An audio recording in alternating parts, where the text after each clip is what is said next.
nous devons comprendre que nous pourrons rentrer dans une phase après tout et pays que nous connaissons, tout problème, instabilité socio et politique, socio-économique, nous pourrons gagner en fragilité et en fébrilité de cohésion sociale là. Et priorité PAM, c'était qu'on ait comment poste moyen t'es qu'à servir à contribuer à retisser et tissu social là. Comment t'es qu'à faire ici. Voyons notre image. Exactement. Mais image, c'est pas seulement pour l'étranger, non, pour nous-mêmes. Et voyons image by tête nous, que nous semblons toujours, que nous gagnons des points en commun toujours, que nous cachons des points de convergence. Et rappelez-nous que nous plus semblons que nous pas semblons. Et patrimoine culturel immatériel là, c'est une plateforme idéale pour lancer message ça, parce que il permet tout non seulement et identifier, répertorier des éléments culturels qui rassemblent, qui fédèrent les peuples, mais aussi pour rentrer en dialogue avec le monde autour de l'élément culturel ça. Et là, je me tête moi pour me connaître qui élément qui plus dit nous haïtiens, nous ensemble, que sous-joumons.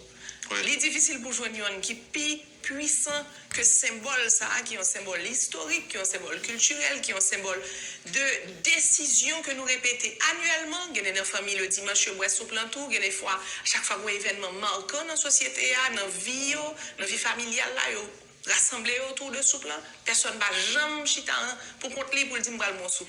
Toujours boire soupe là avec mon monde. C'est ça. Son bagage collectif, son rituel que nous attachés à lui depuis plus de 221 années, que nous boire soupe ça pour nous dire à chaque fois que nous croyons dans l'idéal ancêtre nous croyons que nous gagnons droit à la liberté, nous croyons que nous gagnons droit à un avenir meilleur et c'est affirmation ça que nous devons mettre en avant dans fin année 2021, c'était un processus très long, c'est la première fois ici Haïti va rentrer dans le processus ça et me devons que première soumission, première inscription, c'était le premier élément que nous avons partagé comme peuple libre et en 1804 qui s'est sous ça pour nous rappeler tête nous que nous forts, que nous avons fait face à des adversités qui étaient plus graves, que nous avons surmonté, nous mettons tête nous ensemble.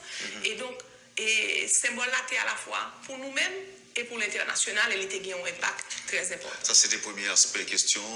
Deuxième aspect, est-ce que vous avez d'autres projets que nomination obligé de couper court ou bien interrompre?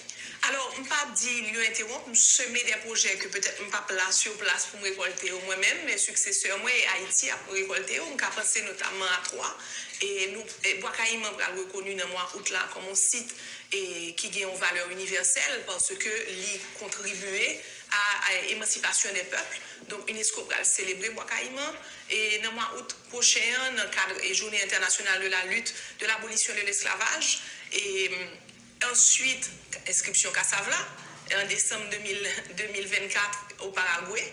Nous allons célébrer première inscription en élément multinational que nous partageons avec plusieurs pays bassins caribéens qui pourraient l'inscrire. Et c'était un moment fort pour nous travailler sur le dossier ça parce que c'était une façon pour nous dire que le patrimoine culturel immatériel là, c'est pas seulement ça qui pour nous seuls que nous avons mis en valeur, mais ça nous partager avec la région pour rappeler que nous avons un passé historique qui est profond, qui est enraciné dans la région et que nous étions encore carrefour de civilisation, tout qui a rentré en dialogue avec pays et voisins. Donc, Cassavla sont un élément très important, très fier de et soumission ça et très content que nous allons célébrer l'inscription en décembre 2024 et nous avons bien entendu compas qui a venu pour décembre 2025 au moins nous avons déposé le dossier ça, nous très fiers de lui. Son dossier Wendell Fomdio que et chaque dossier a une particularité le montage mais et compare une communauté qui identifie avec pratique ça. Donc, un sentiment d'appartenance fort que peut-être sous plan nous connaissons pour tout le monde et Cassavla nous son bagage qui fait partie de quotidien nous, mais il y a vraiment une communauté qui investit sur recherche, sur tout ça qui aspect scientifique de compas parce que compas c'est pas seulement sur entendre, bon science des compas tout, des musiques là et rentrer en dialogue avec la communauté porteuse c'est très enrichissant, participation est enrichissant, surtout river mettre ensemble parce que grand pile vision différente dans ça qui compare, qui le compare commencer, qui ça qui qualifie comme compare et travail de concertation ça que nous réussi faire, très fier de lui et m'a saluer collaborateur moi et Ricardo Dorsey qui était ministre conseiller dans mission diplomatique Haïti à l'UNESCO qui était mené chantier ça tout en termes de concertation et qui te permettre chita ensemble ça pour nous un dossier qui est solide et que nous sûrs qu'il va le passer en décembre 2025. Imaginez que monsieur doit suivre nous là, parce que là, à Paris, il doit entre 1 heure ou 2 heures. Donc, je suppose que la suivre dans le bureau. Les chefs cabinet, moi, je connais. Ah, les chefs. Bon, il est en Haïti. Très bien. Madame la ministre, il y a quelques instants, on dit que lorsque le Premier ministre Gary Coney fait appel à vous, donc, vous êtes presque même très content pour retourner. Alors, la question maintenant, comment sont les rapports entre vous et le CPT, quand on sait que normalement, le président de la République, c'est le premier diplomate paysan et rapport à supposer harmonieux. Par contre, qui j'en voyais? Comment ça y est, entre vous et les 7 ou les 9 conseiller présidentiel. Conseiller président. Yeah. Alors, pour moi, on est dans un climat harmonieux et de déférence. Bien entendu, c'est la présidence et les ministres, il y a un rapport de déférence. Ce qui est important à noter, et Wendell, nous sommes dans une structure politique inédite, où des acteurs politiques, des partis politiques notamment, qui en temps traditionnel ne partagent que très peu de points de convergence, se sont mis d'accord pour une première fois de créer le Conseil présidentiel de transition et de nommer, de sélectionner, et par consensus, un Premier ministre neutre qui, lui, a pu former son gouvernement en 7 jours. Je pense qu'il faut saluer cet effort que ces acteurs ont pu déployer au bénéfice de la population haïtienne. Et il est normal que dans les premiers jours, nous sommes encore vraiment à l'aube de cette nouvelle entreprise, qu'il y ait une période d'acclimatation où des ajustements au niveau de la communication, au niveau de la coopération peuvent être nécessaires pour améliorer les rapports. Mais la décision importante, c'est que tous les acteurs sont engagés à travailler ensemble, à collaborer franchement pour avancer cet agenda de la transition et servir le peuple haïtien. Je pense que je suis honorée de faire partie de cette dynamique où tous sont vraiment prêts à s'engager dans un effort collectif qu'on appelle le COMBIT. Moi, supposé que au fait un peu le monde prend ça les TVN en Haïti, une fois arrivé, gagner une belle vague, une énorme vague de rappels que vous faites. En pile diplomate, vous de rentrer, en fait, nous rappelez. Alors, nous toujours tendez vous dire, en général, rappel pas jamais trop loin de révocation, c'est à peu près ça. La question, madame, qu'est-ce qui justifie cette première vague de rappel? Alors, on va le porter en nuance. Rappel pas trop loin de révocation. Je pense qu'il est très important de faire attention à ça.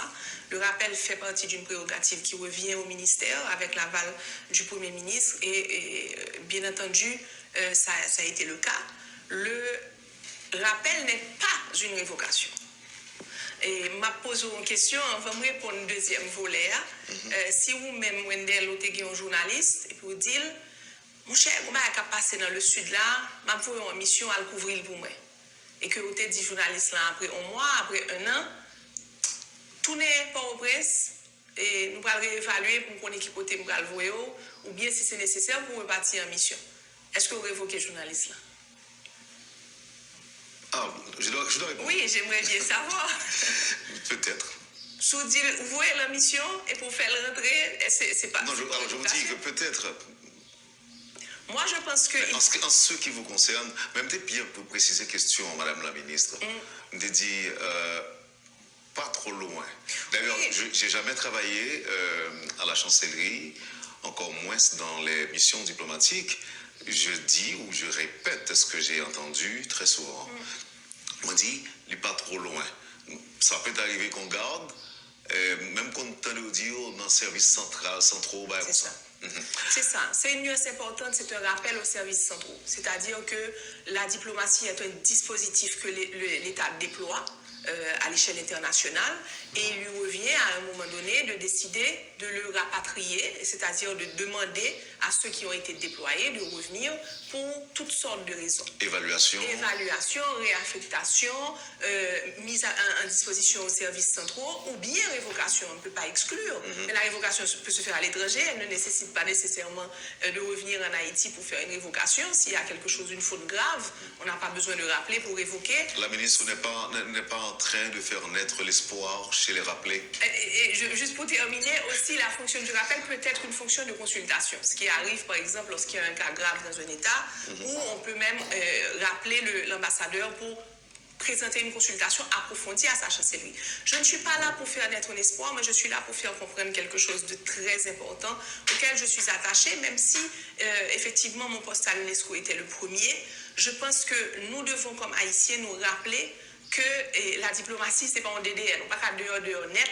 Il faut, dans toute diplomatie, avoir le principe de rotation et surtout cultiver l'attachement des diplomates à la terre qu'ils représentent. C'est-à-dire qu'on ne peut pas permettre à un diplomate de passer 22 ans, 30 ans consécutifs à l'étranger, où sa famille s'établit, les enfants naissent, vont à l'école, finissent l'école, alors que le rapport au pays que l'on représente et que nous devons défendre ses intérêts, et quelque part, il y a une rupture. Il y a une rupture territoriale, géographique, qui est cautionnée par le ministère, puisque le ministère ne demande jamais de revenir.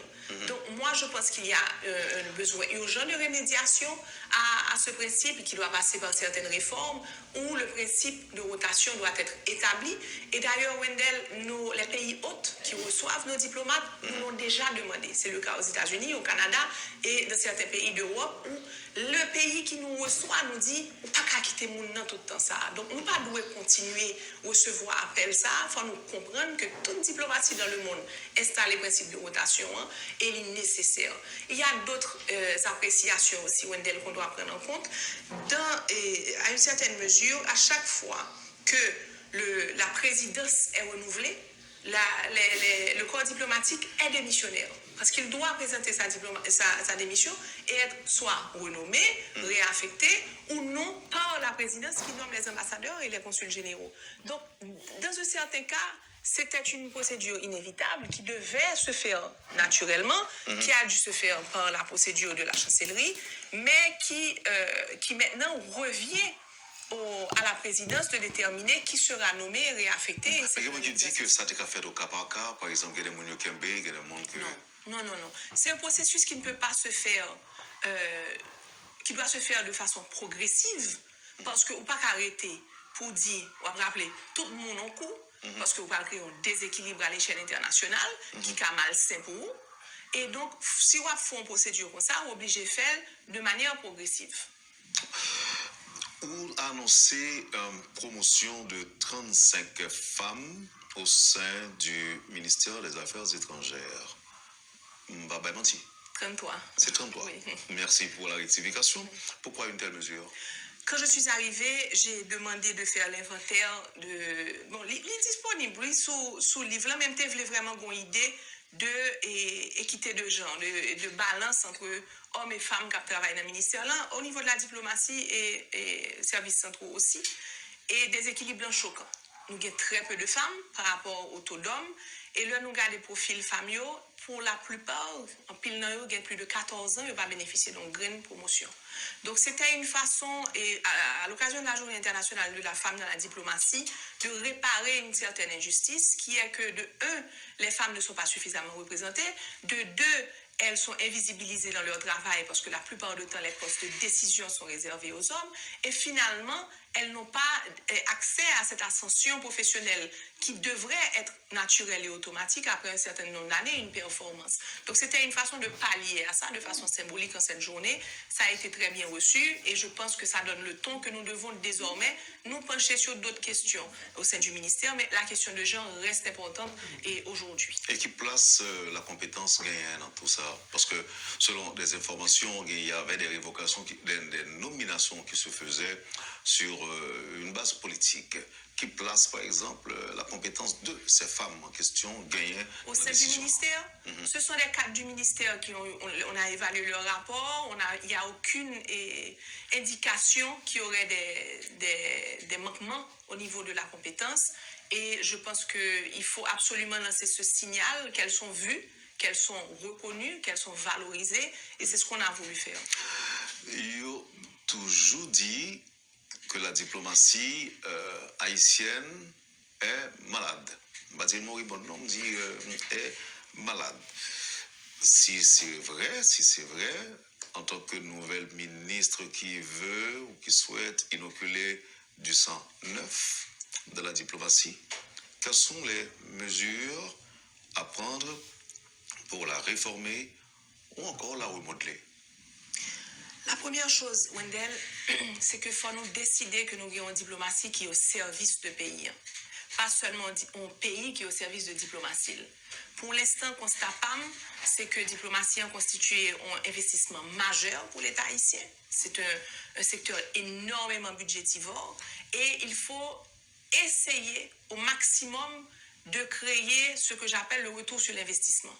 Faut que, si je dis, allons dire, nous dit que et ou investir dans la police pour gagner sécurité. Sauver plus sécurité, nous parlons de lui tous les jours, il faut nous investir plus dans la police et c'est vers ça que nous parlons. Kounia, si on a une diplomatie, année après année, on va investir plus dans lui parce qu'il y a plus de monde qui a rejoindre lui. Qui ça ou légitimement, la population haïtienne doit attendre à plus de résultats de diplomatie. Ça. Il faut définir qui résultat, qui mission diplomatie aujourd'hui en termes de résultats. C'est-à-dire que, d'abord, un exemple. Si vous pensez à la diplomatie Ukraine, je dis, pays Ukraine, toute mission diplomatique Ukraine orchestrée pour que vous défendent ça qui a privé par rapport à un pays voisin qui lançait une agression contre eux. OK? Si vous pensez à la diplomatie État Palestine, tout orchestré pour que vous dénoncez un cas qui a privé. Si vous pensez à la diplomatie cubaine, tout orchestré pour que vous dénoncez une situation que vous vivez. Nous-mêmes, aujourd'hui, nous avons un contexte critique, qui est un contexte de transition, côté qu'il est nécessaire que le conseil présidentiel ait exercé droit présidentiel pour nommer des ambassadeurs et des consuls généraux qui, au service de l'agenda transition, qui sont agenda très critiques, pour déterminer les prochaines années, voire les prochaines décennies de destin peuple haïtien. Donc, c'est un exercice droit ça, et prérogative ça, que nous devons regarder qui profil que nous allons mettre dans le poste et qui feuille de route que nous allons pour servir transition et donc 5 chantiers, 5 piliers et transition ça et servi peuple haïtien dans état de crise humanitaire lié dans état de déplacement interne que li gagne tout besoin que communauté internationale là doit aller l'écoute de yo que diplomatie doit amplifier pour que l'ICA fait message besoin véhiculé, mais aussi tout nous connaît que diplomatie, je suis la première à le savoir, doit servir tout à un certain rayonnement de l'image d'Haïti. On n'est pas là seulement pour demander, on est là aussi pour éduquer le public sur qui nous sommes, ce qui nous rend grands, ce qui nous rend dignes et ce qui nous rend égaux de nos partenaires, de nos alliés. Donc, on pense que ou parler de corps malade, plus penser que c'est un orchestre qui a besoin de chef d'orchestre, qui permet chaque diplomate, pas seulement les chefs de mission, mais chaque diplomate jouer partition pour contribuer à échelle pâle à l'avancement et destin peuple haïtien. Parce que je crois que c'est un effort collectif qui peut demander tout, ou parler de réforme, qui peut demander un certain allègement de poids diplomatique là, parce que parfois, ce qu'on constate, c'est que nous gonflons les postes diplomatiques, et là, nous gonflons, nous pas permettre aux gens qui là, des outils pour que nous travaillent. Et donc, nous-mêmes, nous mettons bâton dans propre roue, nous. Donc, il faut nous créer des conditions qui permettent aux diplomates, non seulement dans critères de sélection, de compétences, de disponibilité à être vraiment au service de la cause haïtienne, mais aussi dans les outils que nous mettrons à leur disposition pour que nous puissions exécuter le travail que nous demandons de faire. Madame la ministre, je crois qu'il y a plus de 80 diplomates qui rappelaient, ça peut représenter un poids économique pour le trésor public. Alors, il y a un coût pour la transaction du rappel, mais il y a un coût aussi pour la transaction du non-rappel. Donc, c'est tout normal, comme je vous dis. Si on est dans une procédure de redressement économique qui fait partie des priorités de l'État haïtien, il y a des décisions qui doivent être prises. Et je pense qu'avec toutes les consultations que nous avons faites, l'État haïtien est en mesure d'absorber ce coût. Et comme je disais tout à l'heure, il est un passage vers un retour positif sur l'investissement. Parmi les mesures que vous annoncez, m'a rappelé que pour un mois, dans la chancellerie, il y a des mesures que vous annoncez, par exemple, mesures audit là. Comment au niveau de la Cour, il y a accueilli appel qu'on fait pour que gagne un audit qui fait dans le ministère et même au niveau des missions diplomatiques, comment la Cour a accueilli décision ça? Selon correspondance que moi recevons, ils ont accueilli très favorablement et ils ont informé, et ça me connaît informellement, mais ça a été fait formellement aussi, que il y a des audits pour année préalable qui en cours, que on a des facilités parce qu'il y aurait eu certaines difficultés dans le passé à avoir accès aux documents que tu as besoin d'un audit que tu as déjà gagné, enquête qui t'est déjà l'ouvri. Et donc, ils ont demandé pour non seulement collaborer sous période sollicitée, qui c'est période administration précédente là, mais pour nous aider à collaborer sous période que tu as déjà couvri. Donc, je pense que c'est un accueil favorable et qui lance le ton sur une priorité gouvernementale qui c'est la lutte contre la corruption. Tu me retourner encore sur l'appel, pas un rappel qui politique. Il n'y a eu aucun prisme politique dans cette procédure. Aucun prisme politique. Je pense que c'est l'un des points sur lesquels je peux être fière. Il n'y a pas de considération ni d'affiliation politique, ni clanique, ni familiale, ni rien, sauf un travail objectif, rigoureux, qui a permis à cette première étape. Par exemple, mesure ça au niveau de l'opinion, il est capable d'interpréter différemment. Il y a des gens qui ont dit que la ministre quoi entre là, elle est là, elle font bail sérieux. Et avec série de mesures ça que il prend, mais on va d'accord que c'est des mesures qui dérangeaient certains intérêts. Est-ce qu'on est conscient de la réalité politique ça? Et est-ce qu'on parle pour faire face à tout?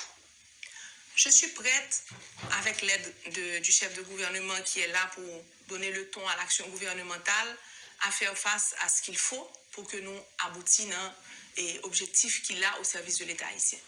Depuis que je connais que nous avons avancé objectivement, sans parti pris, vers des réformes qui vont être au bénéfice de la population haïtienne, tête frette. Et pour complémenter cette réponse, tout à l'heure on parlait de réforme, il y a aussi besoin que la diplomatie reflète la population haïtienne. C'est-à-dire, aujourd'hui, Wendell, il y a une imperméabilité de la diplomatie. C'est-à-dire que un jeune haïtien, jeune haïtienne qui voulait intégrer la diplomatie en Konya, pas sûr que le connaît comment. Pas sûr que le pensée est accessible. Alors, nous avons travaillé nous-mêmes au sein du ministère pour nous renforcer l'Académie de diplomatie et pour nous décentraliser le tout. Parce que nous ne pouvons pas dire seulement les gens qui ont accès à Port-au-Prince qui sont passés dans l'Académie, c'est eux-mêmes qui ont intégré et diplomatie. Donc, décentraliser, le rendre accessible ailleurs, peut-être pour commencer dans les grandes villes, et ensuite renforcer ça qui est Port-au-Prince l'entour, parce que les besoins de visibilité, les besoins d'appui, et surtout assurer que il y a des canaux d'intégration qui véritablement l'ouvrir. Là, on finit faire académie de diplomatie, où bon certaines garanties selon compétences, selon performance pour intégrer diplomatie. Parce que ça sont anciens ambassadeurs qui sont nominations politiques, cap ça, mais population a l'impression que c'est seulement les gens qui sont rentrés dans la diplomatie, on perd du foi dans la diplomatie. Tandis que si on connaît que ce sont des cadres mériteux, des gens qui rentrent par concours, des gens qui travaillent dur pour rentrer là-dedans, quel que soit le niveau d'enseignement supérieur. Parce qu'il y a une place pour les gens qui sont agent consulaire. Il n'est pas obligé de un doctorat pour l'agent consulaire. Il y a une place pour les gens qui veulent conseiller, une place qui veut ministre conseiller. Ce n'est pas nécessairement un discours élitiste, mais c'est un discours de dire que l'opportunité d'intégrer la diplomatie doit être accessible à un plus grand nombre d'Haïtiens, de jeunes Haïtiens qui sont assoiffés de servir leur pays, femmes et hommes compris. Ok, nous avons parlé de ça tout à l'heure. C'est sans conteste que vous marquez passage au niveau de l'UNESCO. Qui sont besoin qu'on est là pour réussir, pas dire même gens, mais à peu près, dans le ministère des Affaires étrangères, et même laisser empreinte. Même gens, nous avons parlé de ça pour l'UNESCO. Quels sont besoins? Je pense que on commençait avec de bons outils, non même. C'est-à-dire que m'accepter rejoindre une équipe gouvernementale qui composée d'hommes et de femmes qui tous décidaient pour y au service de pays à un moment, j'aime dire là, qui est très critique. Au moment côté nous pas droit à l'erreur et côté que nous avons une petite fenêtre, très petite fenêtre, nous voyons dans d'autres aspects, côté que le Premier ministre l'a dit là, population attentive, population en non et optimisme, mais un optimisme et fragile, mesuré. C'est-à-dire que l'a gardé et précautionneux. La regarder qui ça nous va le faire avec opportunité ça que Libanon pour nous prouver que accord politique ça va le déboucher sur des solutions au bénéfice de la population. Donc moi je vois une équipe qui a un sens de l'engagement, qui a un sens de l'urgence. Vous parlez de comment nous aller vite, mais en même temps tout le regarder et calendrier transition ça si nous prenons 3 mois avant nous faire action nous déjà perdu trop de temps population obtient des résultats rapidement et donc on m'a dit qui ça me fait pour me sentir que je réussis ça me fait c'est quitter en diplomatie qui j'aime t'a dit là au service du pays parce que les contribuables haïtiens bon an mal an payent les diplomates ils payent les diplomates alors que la République a acheté devises pour le payer et donc diplomatie ça que nous-mêmes comme contribuables d'à payer pour lien faut le cas nous des résultats que nous sentons qui tangibles sous bien-être population. Le conseil présidentiel n'a pas dérangé, mesure ça on comprend, il n'est pas dérangé. Conseil présidentiel là, je pense que le conseil présidentiel est très imbu du fait que ça vient de ses prérogatives pour que l'il nomme de nouveaux ambassadeurs et donc je n'oserais pas dire qu'il est dérangé. Vous pensez que ça prend temps pour nomination de nouveaux ambassadeurs, nouveaux consuls généraux pour remplacer ça qui rappelait? C'est un processus qui peut aller vite, tout comme il peut prendre le temps qu'il faut, parce que dans tous les sens, décision pas dans même. Moi-même, je contribuer à lui à travers fournir tout profil qui était stratégique pour les postes les plus importants pour le dispositif diplomatique haïtien, mais ce sera à la discrétion du conseil présidentiel de mener le tempo et moi je serai au service du chef de gouvernement et du conseil présidentiel dans cette procédure. Président Jovenel Moïse a accepté les lettres de créance de l'ambassadeur de Russie en Haïti. Est-ce que vous pouvez continuer avec relation ça ou même? Je ne suis pas en mesure pour me répondre tout de suite. Concernant la Chine et Taïwan, vous avez une idée de qui politique que nous allons mener?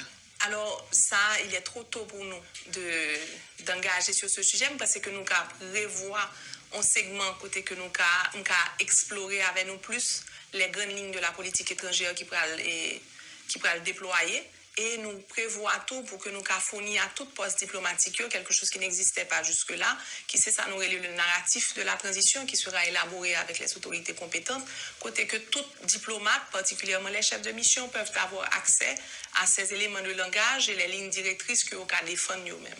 Avec qui lunettes pour regarder relations Haïti et la République dominicaine, je dis?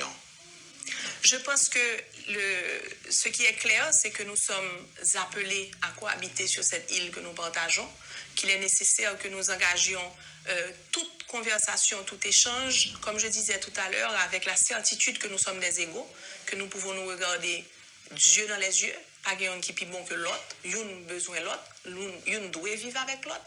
Et moi, j'étais très content de rencontrer homologue moi dans Paraguay, qui c'est ministre Alvarez, pour nous faire un premier échange initial, mais autour de vérité et autour de climat apaisé et surtout sincère.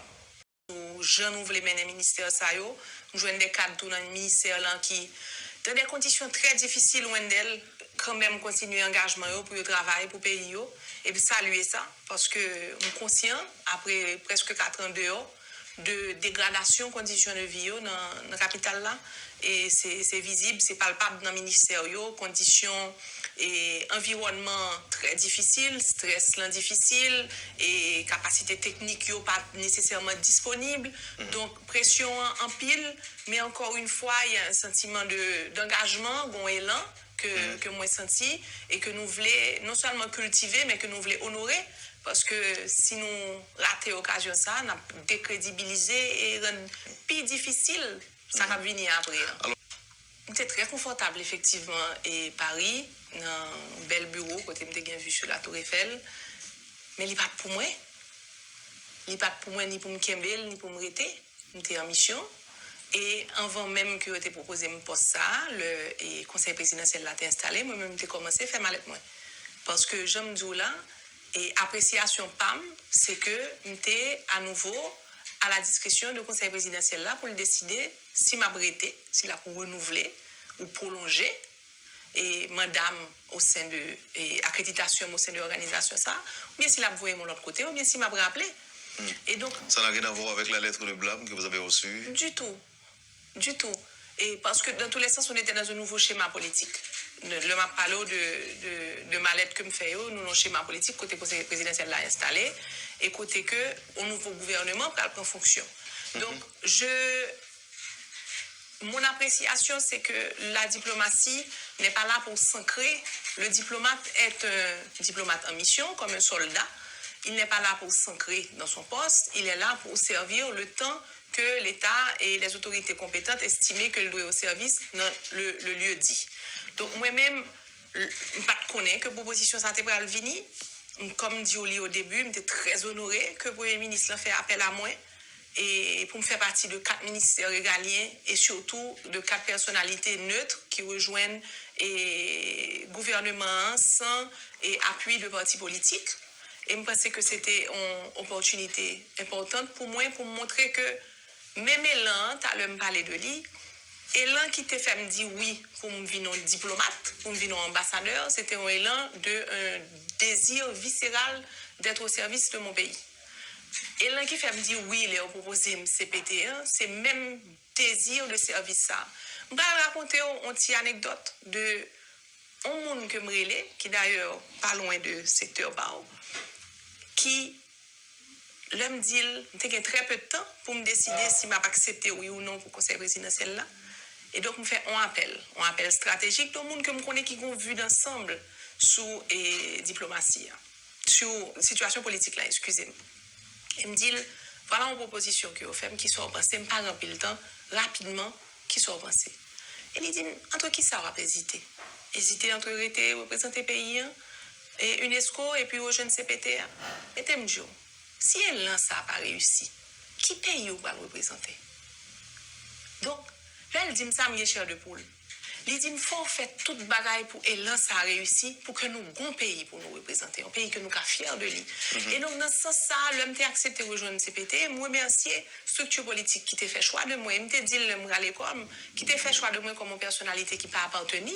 à parti politique mais qui était ouais non moins une femme un jeune qui était qu'à contribuer dans structure ça me fait content faire conditions pas réunies pour me faire et article 135 t'es évoqué moi faire retrait mais retrait pas un retrait sur pays retrait un retrait sur et structure ça et donc le pays me fait appel à moi par l'autre voix moi dit oui tout parce que pour moi il y a des questions qui pas des questions politiques ce sont des questions d'État ce sont des questions de survie de l'État et surtout de service à la population haïtienne. Et le Premier ministre l'a dit l'autre jour, avec beaucoup d'émotion que je partage, c'est un pays qui bat nous toute bagaille. Toute sa mienne, je dis. C'est le pays d'Haïti qui bat nous.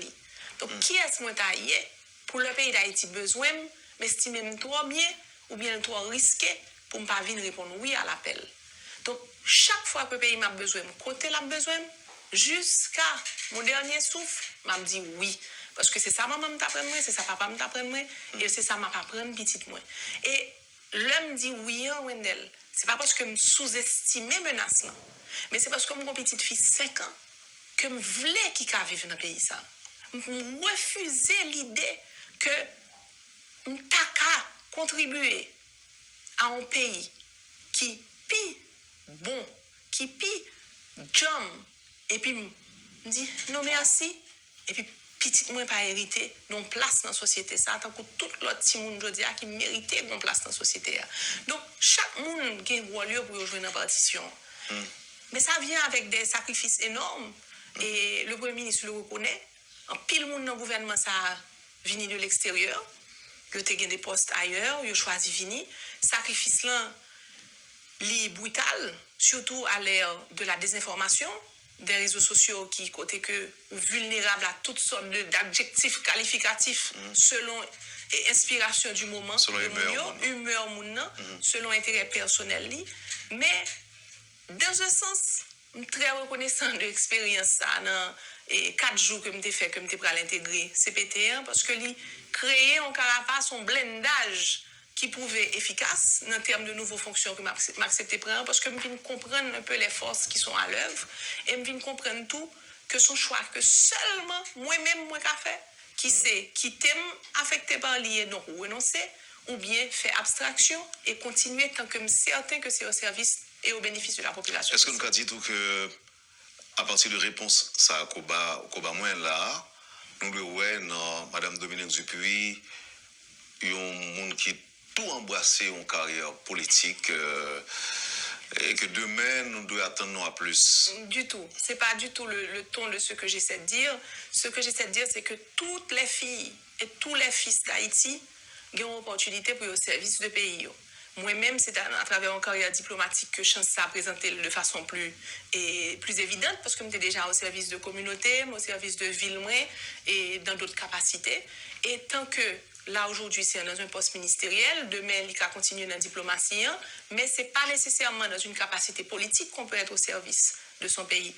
Je ne suis pas un personnage politique en 2020 et je ne suis pas un personnage politique comme ambassadeur. Je pense que l'engagement dont je parle est un engagement citoyen. Comme citoyen, moi, pour une décision pour mon service pays, et comme citoyen, je vais décision ça jusqu'à mon dernier souffle, et ça n'a aucun agenda politique attaché.